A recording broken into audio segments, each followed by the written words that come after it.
विश्वास कायम असेल, समाजाचा विश्वास कायम असेल? आता समाजाचं मला माहित नाही आणि माझं तर अवघडच असतं. समाज काय आहे, माझा भोळा आहे, कट्टर बी लई आहे आणि हे कोणावर पण विश्वास टाकते.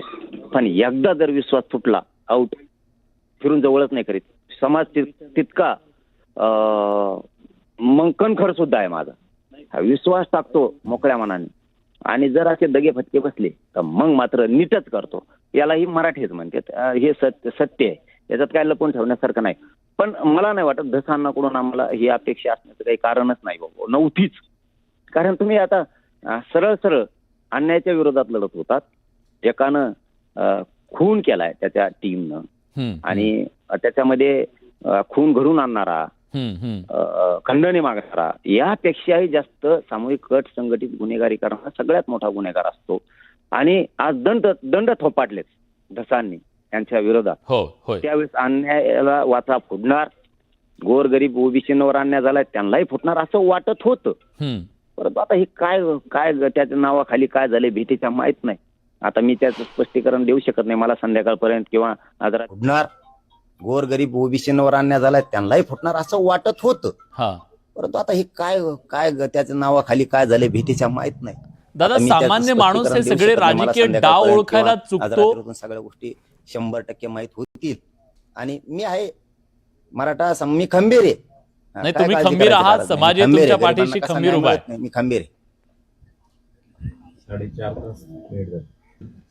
नाही, तुम्ही खंबीर आहात, समाजही तुमच्या पाठीशी खंबीरपणे उभा आहे, त्यात कुठलंही दुमत नाही.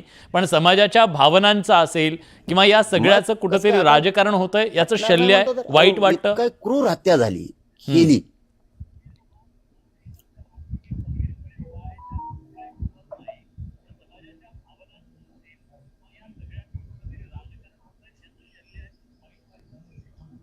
मला तर शॉर्टच बसला बा.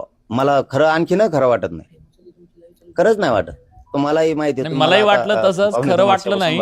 पण त्यांनी स्वतः तोंडाने सांगितलं तेव्हा पटलं. आणि आहे ते करतो, विश्वास टाकतो. आम्ही भोळे येत, भोळेपणाचा फायदा, आम्ही साधेपणाचा भावना आणि फायदा हे जर राजकीय स्वार्थासाठी उठलत असले तर मराठ्यांना सावध व्हावं लागत.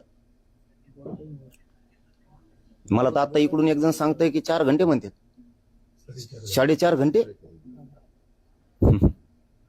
ठीक आहे बाबा, असू द्या, त्यांना लक लाभ.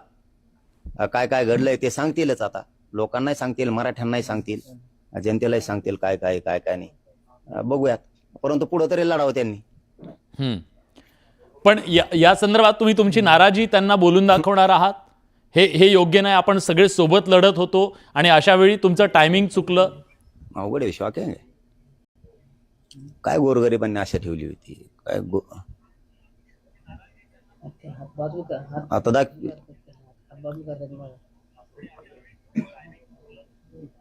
दाखवलंच ना टायमिंगला. ते लय हुशार माणूस. तुम्हाला सोपं नाही ते, दिसायला तसा दिसतो माणूस, लय हुशार आहे ते. आपण काय काय क्लिअर बोलतो, ते का साधा नाही. 5-5 वेळेस आमदार खासदार मंत्री होतो म्हणजे साधा माणूस नाहीये. ते लय हुशार माणूस आहे, असे सोपं नाहीये. ते पण हुशारच आहेत ना. ते काय कच्चे काय तुमच्या मनात? हुशार आहे ते. ते भोळ्यापणाचं पांघरून घ्यायचं आपण हे चांगलं नाही. कारण मॅटर लय संवेदनशील आहे. कुठलं मसाजोगचं आणखीन विश्वास ठेवत नाही. त्यांनी मात्र समाजाचा लढावा इथून पुढे तरी अपेक्षा. दादासाहेब, तुम्ही कायम एक गोष्ट सांगत होता दादा, की राजकारण्यांना आपल्या या लढाईपासून दूर ठेवा. हेच कारण होतं की लोक राजकीय डाव टाकतात, ही भीती होती तुम्हाला कायम? नाही, मी नाही म्हणलो तसं कधी. कारण मी काय माझ्या प्रामाणिकपणाचा आणि भोळेपणाचा फायदा उचलते. मी आपलं कोणावर विश्वास टाकतो, पण मी माझ्या समाजाचा विश्वासघात होऊ देत नाही. आपण कधी तसं म्हणलो नाही. कधीच म्हणलो नाही आपण, कधीच म्हणलो नाही आपण. मी कधीच म्हणलो नाही त्यांना की तुम्ही असं करा किंवा त्यांना घेऊ नका. पण मी सावध होतो, मला माहित होतं. मी त्याच वेळेस बीडची सभा आठवत असेल तुम्हाला, मोर्चा, त्या दिवशी सांगितलं होतं, जोपर्यंत समाजाकडून करते तोपर्यंत समाजाने विश्वास ठेवायचा, नाही तर कोपराने ढकलून द्यायचं. मी खंबीर आहे. जोपर्यंत करते तोपर्यंत टाकते ना. काय असतं, आता दिवस बदलले बघा. एकदा आता गरिबांच्या जीवावरती येऊन बसले. काय असतं आता, अवघड असतं. आता शेवटी मला तर ना शब्दच फुटाना, मला हे भरोसाच बसाना. म्हणजे बार जे शब्द वापरतो ना मी, एक 10 हे जे लोक म्हणत होते आमचे पोरं, काही पोरं असे होते 300-350 पोरं की जिंदगीत त्यांनी यांचं तोंड सुद्धा बघितलेलं नाही. अशा पोरांनी त्यांचं काम केलेलं आहे. असे राज्यातले सुद्धा काही पोरं असे आहेत की ते कधीच मान्य करत नव्हत्या, कधीच मान्य करत नव्हते, कधीच.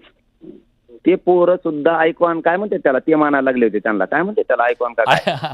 आयकॉन बरोबर आहे तुमचा शब्द. आयकॉन का काय मानायला लागले होते. त्या पोराचे तर थुतारातच हाणलेऊन झाला आता. इंस्टाग्रामवर त्यांचे पेजेस सुद्धा आता आलेले होते, त्यांचे रील्स व्हायरल होत होते. काय गरज होती अण्णाला हे करायची? काय गरज काय पडली होती? समाजाने भरभरून मतदान दिलं, तर समाजाने भरभरून सगळे कुठाने केले, ते काय गरज होती हे करायचं? आता दुटप्पीपणा ह्यो लय भयान दिसायला लागला. त्यांच्यापेक्षाही, करणाऱ्यांपेक्षाही गोड बोलून काय म्हणतात ना, गुळाची सुरी म्हणली जायचं बघा खेड्यापाड्यात पहिल्यांदी. हो. गुळाची सुरी नरड कापलं याला हे म्हणते तो. पण मला काय भराचा बसा ना बडे हो आणखी नदी. मला काय खरं मला वाटतं हे शॉकिंग असं काहीतरी मोगम बातम्या लावल्या का मी स्वप्नात 2-3 थोबाडात आणून बघा माय मी जागा आहे होती ती.